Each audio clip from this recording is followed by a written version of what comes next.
এই যে বনলতা পাহাড়, আহারে দিশে কেড়ে সুন্দর। এই যে বনলতা পাহাড়, ଆହାରେ ଦିଶେ କେଡ଼େ ସୁନ୍ଦର।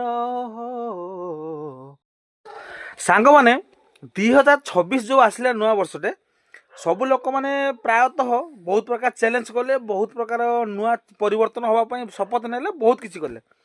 ଆମେ ଦୁଇ ଜଣ ବି ଭାବିଲୁ ଚାଲ ଆମେ ଏମିତି କ'ଣ ଗୋଟେ କରିବା ଯାହାଦ୍ୱାରା କି ଆମେ ଟିକେ ନା ଟିକେ ଇମ୍ପ୍ରୁଭ୍ କରିବା, ପାର୍ ଡେରେ ଟିକେ ନା ଟିକେ ଆମ ଅଭ୍ୟାସ ଦ୍ୱାରା ଆମେ ଇମ୍ପ୍ରୁଭ୍ କରିବା।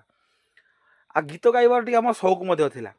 କଣ୍ଠ ତ ଯାହା କୁଆ କଣ୍ଠ ହଉ କିମ୍ବା ଆଉ ଯାହା କଣ୍ଠ ହଉ, କିନ୍ତୁ ଗୀତ ଗାଇବାର ଗୋଟେ ସଉକ ଅଛି ଆମର।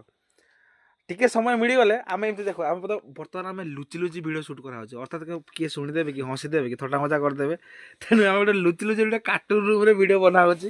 ସେଥିପାଇଁ କ୍ଷମା କରିବେ ଭାଇ, ଯଦି ଆପଣଙ୍କୁ ବିରକ୍ତ ଲାଗୁଥିବ ଜମା ଦେଖିବେନି, ଯଦି ଟିକେ ଭଲ ଲାଗୁଥିବ ତାହେଲେ ଦେଖାନ୍ତୁ।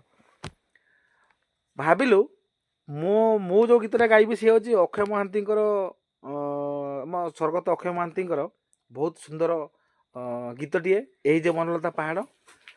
ଆଉ ଏମାନେ ଯେଉଁ ଗୀତଟିଏ ଗାଇବେ ସେ ହେଉଛି ଆମ ସାନ୍ତାଲି କାଷ୍ଟର ବା ସାନ୍ତାଲି ଲାଙ୍ଗୁଏଜ୍ର ଗୀତଟିଏ ଗାଇବେ ସେ।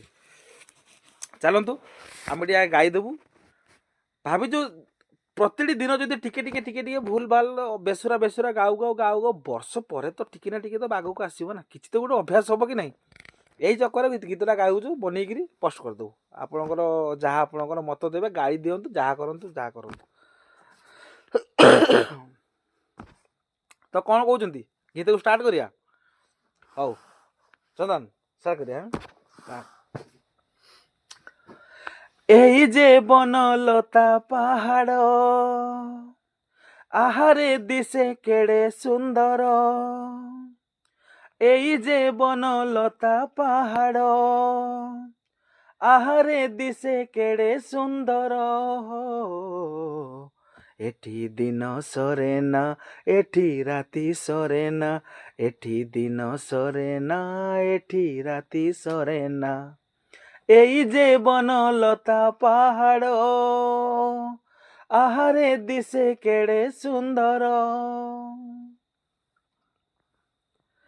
মাদল ছন্দে বাদল ঝুমে, বন পক্ষী তুলে ঝলসা জমে, এইଠି মাটিକୁ আকাশ চুমে। এমিতি মিলন ଦେଖିନି କାଇଁ, ହଜି ହଜି ସତେ ଯାଉଛି ମୁହିଁ, ବୁଲୁଛି ନାଚି ଗାଇ ହସି ଝୁଲି ଝରଣା। ତାର ଗୀତ ସରେ ନା ମୋର ନାଚ ସରେ ନା, ତାର ଗୀତ ସରେ না ମୋର নাচ সরে না। এই যে বনলতা পাহাড়, আহারে দিশে কেড়ে সুন্দর। এই যে বনলতা পাহাড়, আহারে দিশে কেড়ে সুন্দর। থ্যাংক ইউ ସାଙ୍ଗମାନେ। ଏଇ ଯେଉଁ ବହୁତ ସୁନ୍ଦର ଗୀତ ଅକ୍ଷୟ ମହାନ୍ତିଙ୍କର, ଏ ଗୀତକୁ ଆମେ ନଷ୍ଟଫଷ୍ଟ କରିବାକୁ ଚାହୁଁନୁ କିମ୍ବା ଅପମାନ କରିବାକୁ ଚାହୁଁନୁ, ବାସ୍ ନିଜର ଗୋଟେ ପାଗଳାମି ପାଇଁ ଭିଡ଼ିଓଟେ ବନେଇଲୁ ଆଉ ପୋଷ୍ଟ କରୁଛେ। ଯଦି ଭୁଲ ଭାଲ ହେଇଥିବ କ୍ଷମା କରିଦେବେ। ଆଉ ନହେଲା ଚାଲନ୍ତୁ ଦେଖିବା, ଗୋଟେ ବର୍ଷ କଣ୍ଟିନ୍ୟୁ ଆମେ କରିବୁ, ଯାହାହେଲେ ବି ଗୀତ ଗାଇକି ପକେଇବୁ। ବର୍ଷ ଶେଷରେ କେତେ ଇମ୍ପ୍ରୁଭ୍ ହେଇପାରୁଛି ଆପଣମାନେ ବି ଦେଖିବେ, ଆଉ ଆମେ ନିଜେ ବି ଅନୁଭବ କରିବୁ। ତ କ'ଣ କହୁଛନ୍ତି, 365 ଦିନର ଏ ଗୀତ ଗାଇବା ଚ୍ୟାଲେଞ୍ଜକୁ ପୁରା କରିପାରିବୁ ତ? ଚାଲ।